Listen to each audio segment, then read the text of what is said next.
আসসালামু আলাইকুম। আমি মোহাম্মদ রেজাল হলাদার আপনাদের সাথে আছি। যে এনসিপির পথসভায় হামলা সেনাবাহিনী মাঠে। জুলাই 2025 সালে গোপালগঞ্জের এনসিপি জাতীয় গণতান্ত্রিক পার্টি পথসভায় আওয়ামী লীগের হামলা এবং সেনাবাহিনীর হস্তক্ষেপ নিয়ে একটি নতুন ভিডিওর বিশ্লেষণ করা হলো।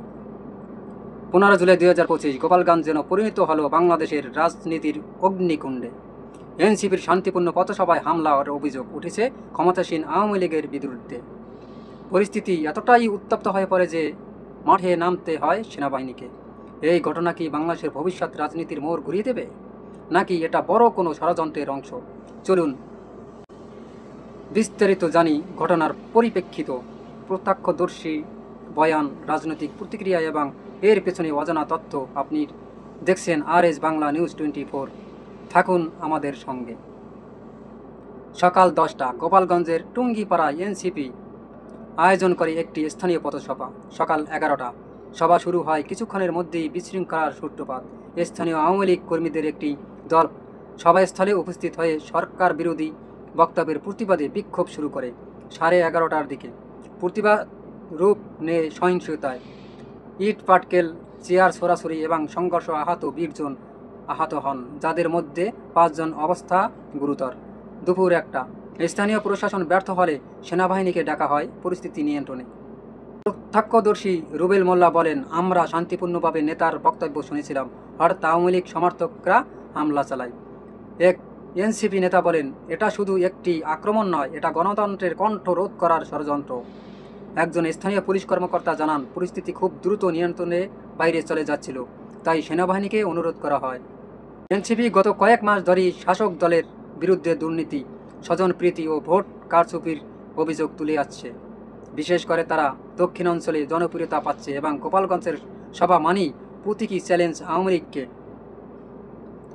আওয়ামী লীগ সমর্থকরা এক উস্কানিমূলক পদক্ষেপ বলে বর্ণনা করেছে।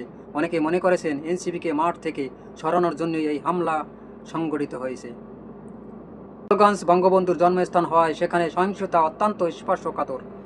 প্রশাসনের আশঙ্কা ছিল বিষয়টি সারা দেশে ছড়িয়ে পড়তে পারে, তাই সেনাবাহিনীকে শান্তিরক্ষী হিসাবে নামানো হয়। যদিও সরকার বলেছে এটা একটি সাংবিধানিক বানানো গল্প, কিন্তু সশস্ত্র বাহিনী বিভাগের পক্ষ থেকে নিশ্চিত করা হয় সেনা মোতায়েন করার কথা। তবে সেই জনগণকে নিয়ন্ত্রণ করার জন্য এলোপাতাড়ি গুলি করে এবং শোনা যায় যে 7 থেকে 8 জন জায়গায় ডেট হয়ে গেছে এবং আরও 10-15 জন আহত হয়েছেন, গুলি লেগেছে কারো মাথায়, কারো হাতে, কারো বুকে। তারা হাসপাতালে ভর্তি হয়েছে। তবে ভিডিওটি অবশ্যই ভাইরাল হয়েছে এবং খবরটি বর্তমানে হট টপিক। দেশব্যাপী প্রতিক্রিয়া।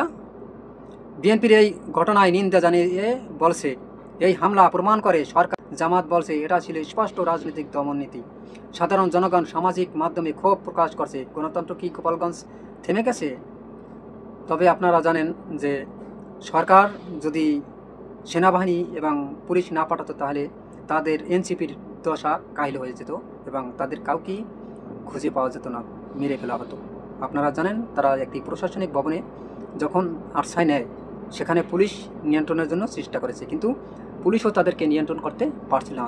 পুলিশের গাড়ি পুড়িয়ে দেয় হামলাকারীরা, ছাত্রলীগের লোকেরা, এবং তারা লুট ভাঙচুর ও মারামারি দাঙ্গায় একদম, এবং মাইকেও অ্যালাউন্স করে দেওয়া হয়েছিল যে যে যার ঘরে যে যা আছে তাই নিয়ে আসো, আমরা এনসিপিকে আজকে হত্যা করে ফেলবো, এরকমের মাইকেও নাকি ভাষণ দেওয়া হয়েছিল এবং সবাইকে আহ্বান করা হয়েছিল।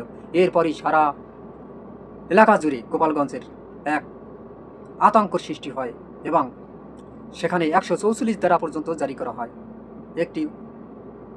এটি একটি অপ্রসারিত গোয়েন্দা রিপোর্টের দাবি করা হয়েছে। এনসিপির উত্থানের সরকার উদ্বিগ্ন ছিল সে সময় সাবেক প্রধানমন্ত্রী শেখ হাসিনা, কিন্তু রিপোর্টে আরও বলা হয়েছে এনসিপির সভায় কয়েকজন প্রাক্তন সেনা কর্মকর্তা উপস্থিত থাকায় বিষয়টি আরও স্পষ্টকাতর হয়ে পড়ে। সরকার জাতীয় নিরাপত্তার অজুহাতে সভা ভাঙতে চেয়েছিল বলে অনেকে মনে করছেন। তবে আওয়ামী লীগের সেই দোসররা জাতীয় নিরাপত্তা অজুহাতে সভা ভাঙতে চেয়েছিল বলে অনেকে মনে করছেন। এরপর কি হতে পারে? নির্বাচন যতই ঘনিয়ে আসে ততই রাজনৈতিক উত্তাপ বাড়ছে। এনসিপি কি এবার বিরোধী রাজনীতির কেন্দ্রবিন্দুতে আসবে? সেনাবাহিনী বারবার হস্তক্ষেপ কি 2007 এর মতো পরিণত ডেকে আনবে, নাকি এটি শুধুই একটি বিচ্ছিন্ন ঘটনা? বাংলাদেশ এখন উত্তাল সময় পার করেছে। গণতন্ত্র, রাজনীতি, সুশাসন সবকিছু যেন প্রশ্নবিদ্ধ। আপনি কি মনে করেন এই ঘটনার পেছনের কারা? এটা কি স্রেফ বিশৃঙ্খলা, নাকি এর পেছনে রয়েছে গভীর ষড়যন্ত্র? আপনার মতামত জানান কমেন্টে। ভিডিওটি শেয়ার করুন বন্ধুদের সঙ্গে, আর সাবস্ক্রাইব করুন RS বাংলা নিউজ 24, কারণ আমরা তুলে ধরছি অপ্রত্যাশিত সত্য ঘটনা, দ্য আনটোল্ড।